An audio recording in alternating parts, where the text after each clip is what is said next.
Al anochecer del día de la resurrección, estando cerradas las puertas de la casa donde se hallaban los discípulos por miedo a los judíos, se presentó Jesús en medio de ellos y les dijo: la paz esté con ustedes. Dicho esto, les mostró las manos y el costado. Cuando los discípulos vieron al Señor, se llenaron de alegría. De nuevo les dijo Jesús: la paz esté con ustedes. Como el Padre me ha enviado, así también os envío yo. Después de decir esto, sopló sobre ellos y les dijo: reciban al Espíritu Santo. A los que les perdonen los pecados les quedarán perdonados. A los que no se los perdonen les quedarán sin perdón. Palabra del Señor. Gloria a ti, Señor Jesús. Si quieren sentarse un momento, por favor. Amigas, amigos, hoy cierra el tiempo de Pascua, que no existe sin la Cuaresma. Esta gran unidad que va desde el arrepentido pueblo pecador del miércoles de ceniza a la alegría de reencontrarse con un amigo, maestro y señor que pensaron estaba muerto y había quedado en el cielo. Hemos seguido de cerca el camino de Jesús que nos propone subir en comunidad la cuesta de la vida, penetrar en nosotros mismos para extraer el agua valiosa que todos llevamos dentro, hayamos hecho lo que hayamos hecho. Jesús nos recordó también que nosotros, cada uno de nosotros, lleva en sí mismo el agua de la vida que Dios ha depositado en nosotros, como a la samaritana. Jesús nos la puso un tanto difícil al proponernos también aprender a ver con el corazón y dejar la ceguera de nuestros egoísmos. Difícil nos la puso también al exigirnos que si queremos vivir para siempre, sigamos su forma de vida. Ámense los unos a los otros como yo los he amado.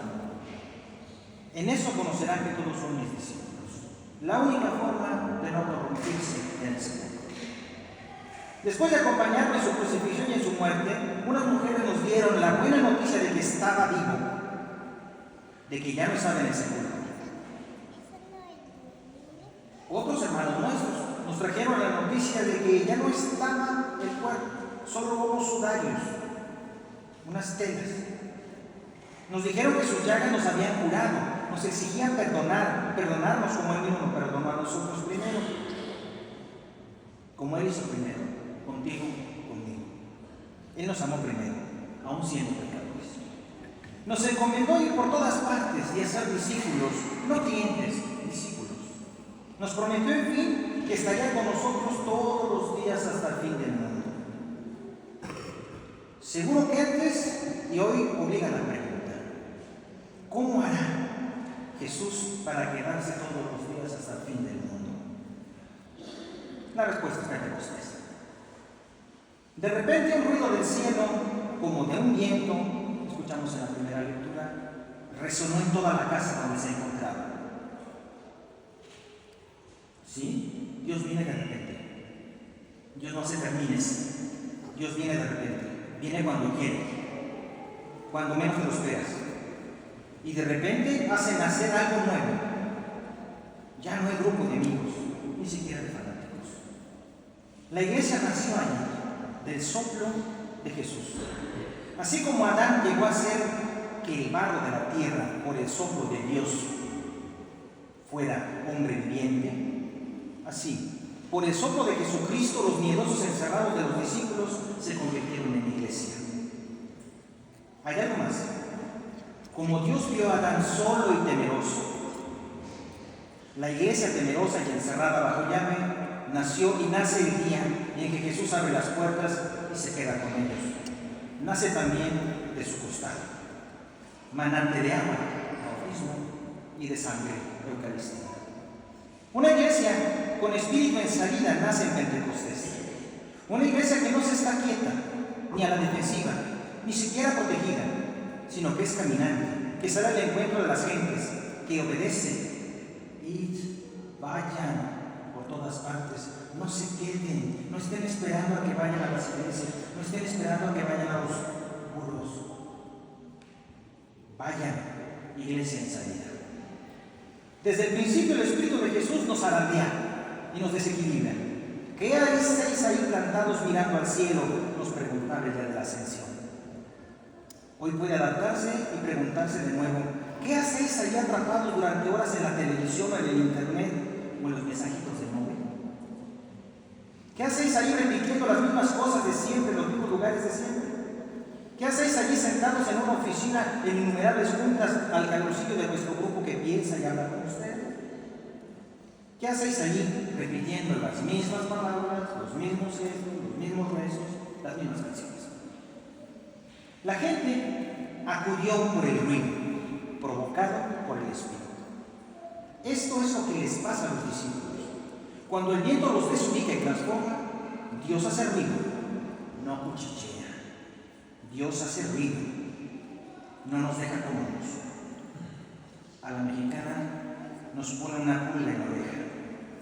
Oye, amigos, los hombres y mujeres necesitan ese Dios que los mueve, no una simple institución, por lo cierto ya muy caduca y cansada, que repite discusiones, atareada haciendo problemas pastorales, documentos y declaraciones solemnes. El viento, cuando sopla, provoca desorden, se lleva los papeles junto con todo lo que está seco, caído y sin vida.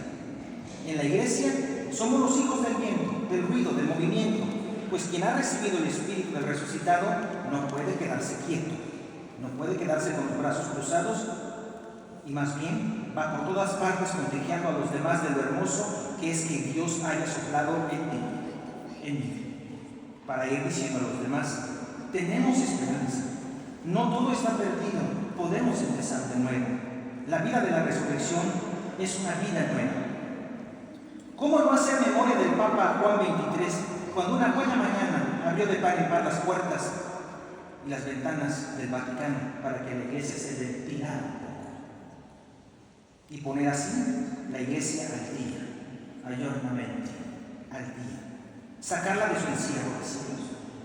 Continuando con ella, el Papa Francisco nos invita ahora a ser peregrinos de esperanza. Pues sí, este mundo ya está cansado de decepciones, ya no cree en las ideologías, y lo peor que podríamos hacer es convertirnos en otra ideología. Toda religión es una ideología. Bienvenidos, nosotros no somos una religión. No somos una religión, somos peregrinos de esperanza. No tenemos todo resuelto, pero lo que sí tenemos es el Espíritu Santo que nos garantiza que vale la pena seguir creyendo. El verdadero problema de la iglesia es seguir caminando con resignación y aburrimiento por el camino de la mediocridad espiritual. Esto, dicho hace muchos años por el padre Karl Rahner, es un hecho que ha ido de mal en peor.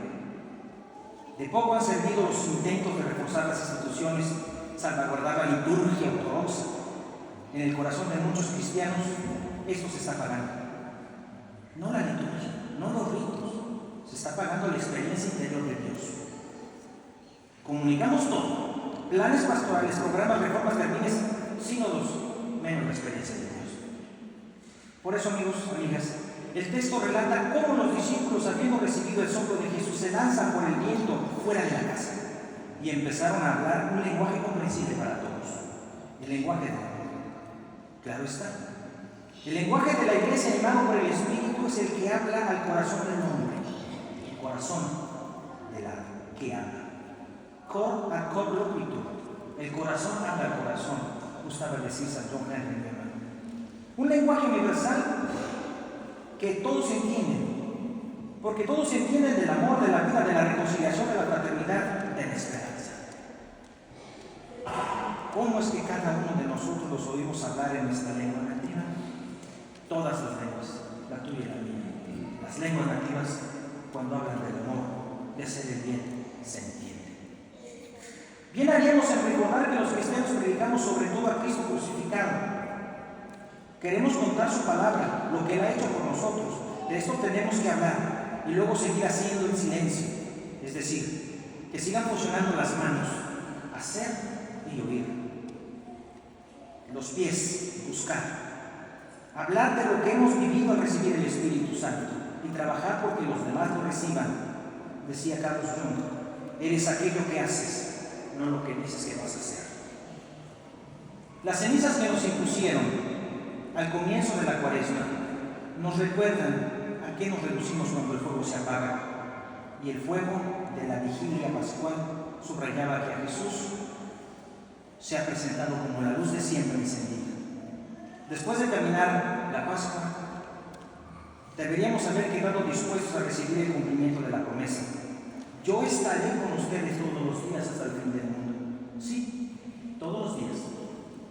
También en esos días en que no lo vemos, en que la pasamos mal, que estamos enfermos, que estamos tristes, que somos juzgados. Todos los días.